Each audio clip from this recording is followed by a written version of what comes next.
What if the ground beneath your feet refused to stay still? What if the mountain you were standing on was slowly, constantly, tearing itself apart? This is Mam Tor in England's Peak District, a place of breathtaking beauty built on a foundation of chaos, where the earth itself has a violent, centuries-old tremor. For the people of Castleton, waking up means looking up.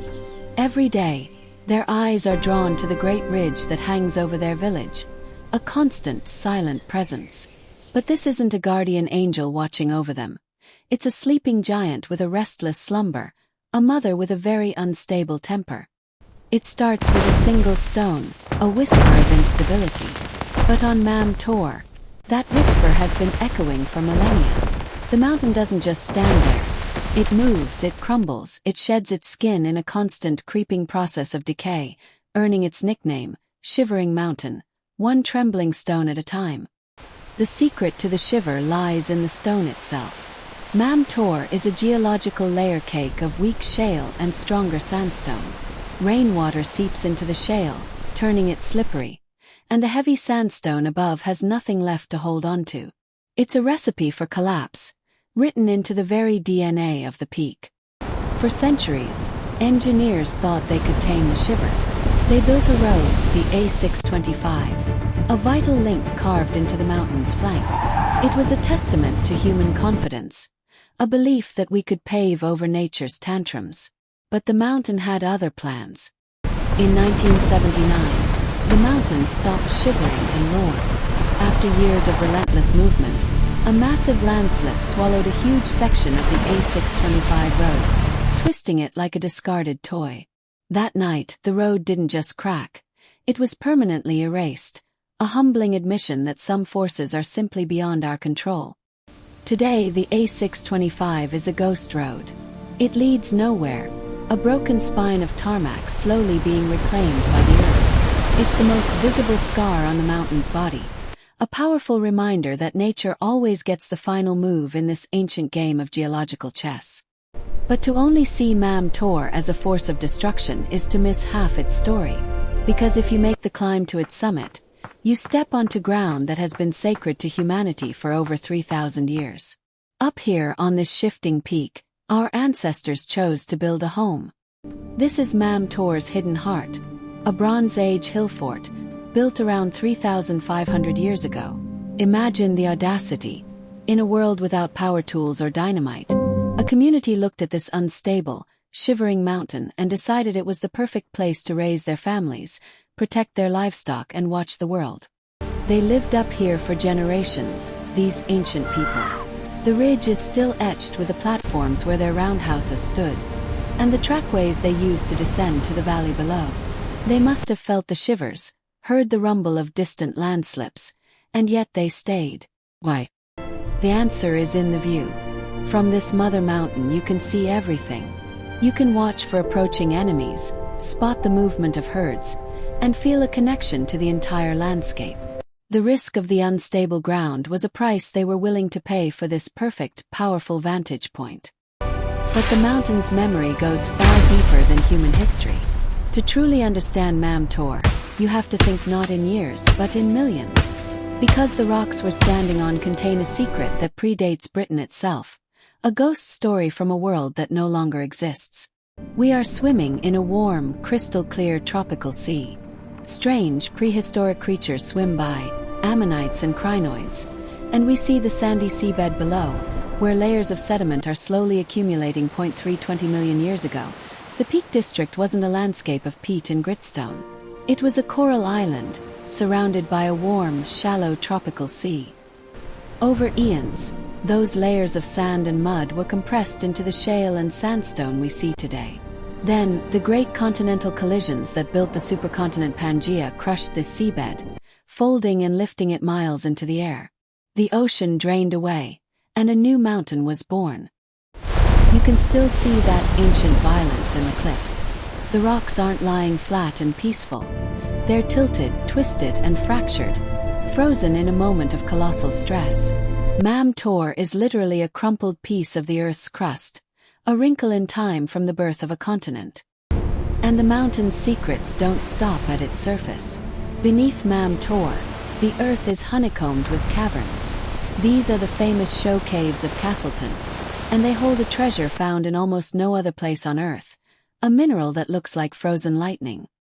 This is the Blue John Cavern, and its walls are veins of pure magic. The mineral here, known as Blue John, is found nowhere else in such quantity. It's a reminder that this mountain isn't just rock and rubble. It's a geode, a hidden vault of beauty formed by ancient hydrothermal fluids. For centuries, craftsmen have mined this stone, turning the mountain's hidden heart into objects of beauty. To wear Blue John is to wear a piece of Mam Tor, a tangible connection to the deep, slow magic that has been working beneath our feet for 300 million years. And so, the pilgrimage continues.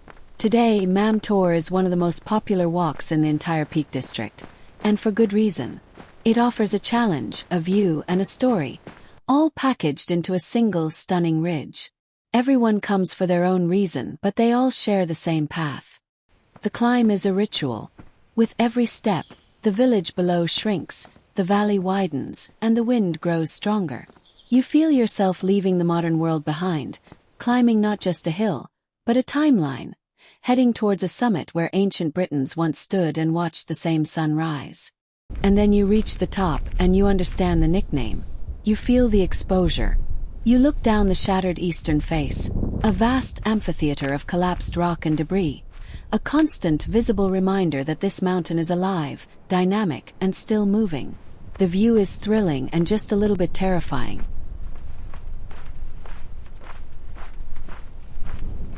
This is the reward, the ridge walk. A path that feels like walking on the spine of a sleeping giant. To your left, the Hope Valley, peaceful and pastoral. To your right, the wild, broken slopes of the Great Shiver.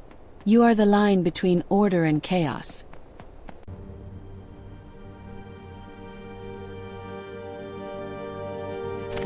The mountain offers adventure in many forms.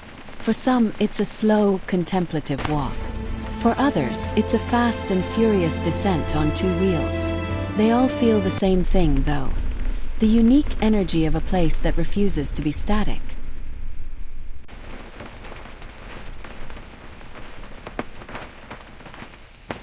As the day fades, the mountain softens. The harsh light of noon gives way to a golden hour that paints the shale cliffs in shades of amber and bronze. It's a moment of peace, a temporary truce between the mountain's restless nature and the calm of the evening.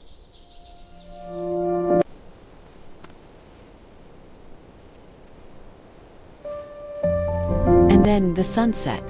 From this mother mountain, you witness one of the Peak District's greatest shows. The sky ignites, and for a few precious minutes, the shivering is forgotten. There is only light and color, and the profound silence of hundreds of people, past and present, sharing the same awe.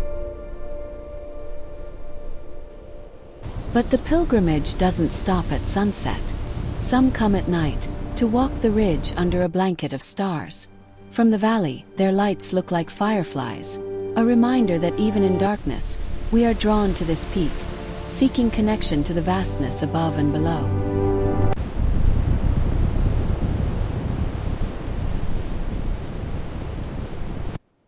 Still hits the spot.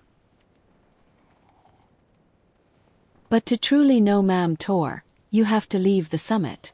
You have to come down into the village and listen to the stories. Because for the people who live in its shadow, the mountain isn't just a view, it's a character in their daily lives. They'll tell you about the sounds it makes after heavy rain, the deep groaning that echoes through the valley.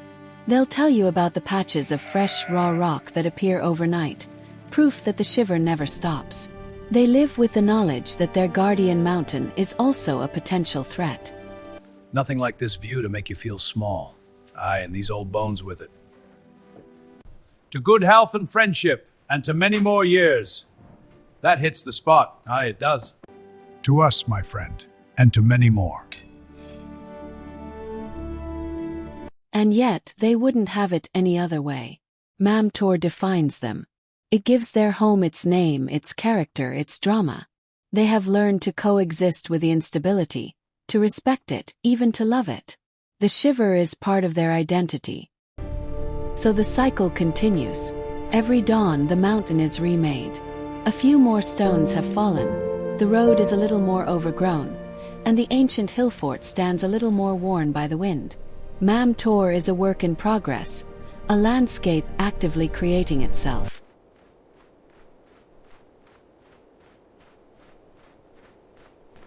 And life persists. In the cracks of the shivering slopes, wildflowers take root. Sheep graze on the grassy plateau. The mountain, in its constant state of collapse, is also a constant source of renewal. Destruction and creation are just two sides of the same stone. From above, the drama softens. The mountain becomes just one part of a larger masterpiece, a green ripple in the fabric of the Peak District. But even from this height, the scar of the landslip is visible, a permanent mark that sets Mam Tor apart.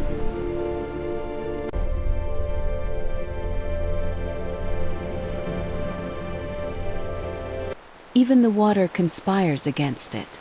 Every stream that carves its flank, every raindrop that seeps into its shale, is slowly, patiently, dismantling the mountain. Mam Tor is being carried back to the ocean, to start the cycle all over again, in another 300 million years.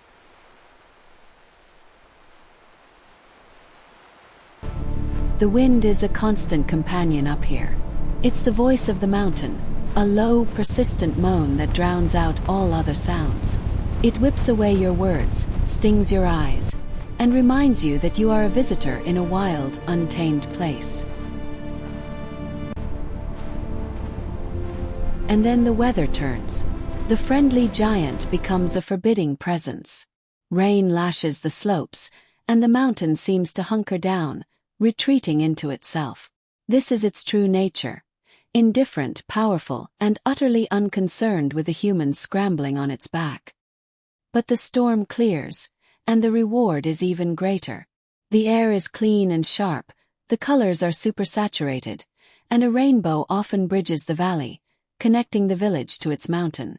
It's as if the mountain is apologizing for its tantrum. The descent is a time for reflection. You come down with aching legs and a head full of images. You have touched something ancient, wrestled with the wind, and stood where Bronze Age chieftains once stood. You carry a piece of the mountain home with you. Mam Tor is a study in contradictions. A mother that crumbles. Home that shifts. A timeless place that is constantly changing. It doesn't offer easy answers, only profound questions about our relationship with a planet that is always, always moving. As the light fades on the Peak District, Mam Tor stands guard. A sentinel of stone, a keeper of secrets, a shivering giant dreaming of tropical seas. It waits for the next pilgrim, the next sunrise, the next small shift that will change its face forever. So, if you ever find yourself in the Peak District, look for the mountain that won't stand still. Climb its ridge, feel its shiver, and listen for the whispers of the past. Mam Tor is more than a hill. It's a story written in shifting stone, and it's waiting for you to turn the page.